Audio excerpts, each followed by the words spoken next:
এত গরম, খিদা তো পেয়েছে, আজকে খেয়ে দিয়ে একটু আরামসে ঘুমাবো।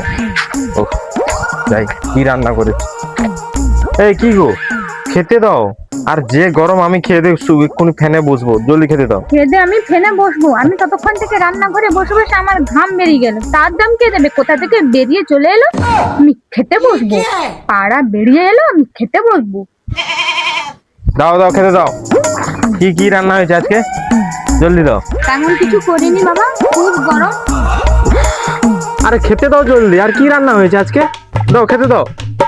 বলো কি হয়েছে। কি আর করবো, এত গরম গরমে আমি বাবা কিছু রান্না করতে পারিনি। আমি শুধু ঢ্যাঁড়সের ভাজা করেছি, ঢ্যাঁড়সের সেদ্ধ করেছি, আর ডিমকে আর ঢ্যাঁড়সকে ভালো করে একটু টক করেছি। আর ঢ্যাঁড়সের আরে কি হলো তোমার, তোমার কি হলো, কি হলো?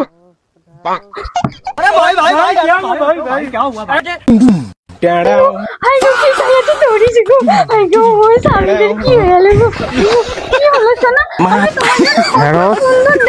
রান্না করেছি, তুমি খাবে না? কি হয়েছে সোনা, তুমি ঢ্যাঁড়স খাবে না সোনা?